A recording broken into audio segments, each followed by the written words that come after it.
भारत का इतिहास खंड 2 प्रागैतिहासिक काल। जिस काल में मनुष्य ने घटनाओं का कोई लिखित विवरण उद्धृत नहीं किया उसे प्रागैतिहासिक काल कहते हैं। मानव विकास के उस काल को इतिहास कहा जाता है जिसका विवरण लिखित रूप में उपलब्ध है। आध ऐतिहासिक काल उस काल को कहते हैं जिस काल में लेखन कला के प्रचलन के बाद उपलब्ध लेख पढ़े नहीं जा सके हैं। होमो सैपियंस अर्थात ज्ञानी मानव का प्रवेश इस धरती पर आज से लगभग 30 या 40 हजार वर्ष पूर्व हुआ। पूर्व पाषाण युग या पूरा पाषाण काल के मानव की जीविका का मुख्य आधार शिकार था। शिकार पूरा पाषाण काल में आदि मानव के मनोरंजन के भी साधन थे। आग का आविष्कार पूरा पाषाण काल में एवं पहिए का आविष्कार नवपाषाण काल में हुआ। मनुष्य में स्थायी निवास की प्रवृत्ति नवपाषाण काल में हुई तथा उसने सबसे पहले कुत्ता को पालतू बनाया।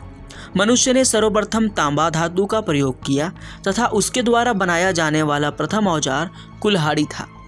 कृषि का आविष्कार नवपाषाण काल में हुआ। प्रागैतिहासिक काल अन्न उत्पादक स्थल मेहरगढ़ पश्चिमी बलूचिस्तान में अवस्थित है।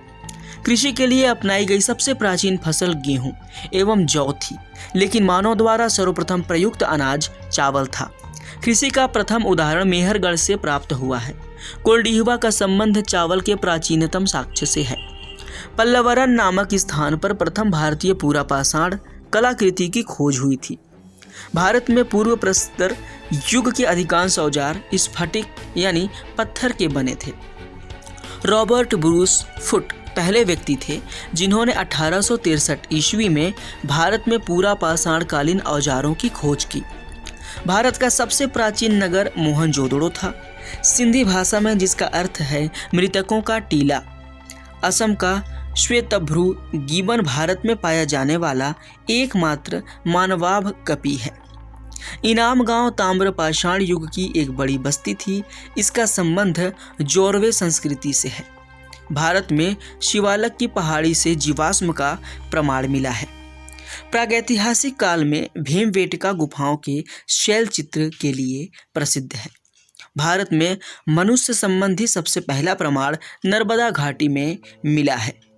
भारतीय नागरिक सेवा के अधिकारी रिजले प्रथम व्यक्ति थे जिन्होंने प्रथम बार वैज्ञानिक आधार पर भारत की जनसंख्या का प्रजाति विभेदीकरण किया। अगले खंड में हम सुनेंगे सिंधु सभ्यता के बारे में। तब तक के लिए धन्यवाद।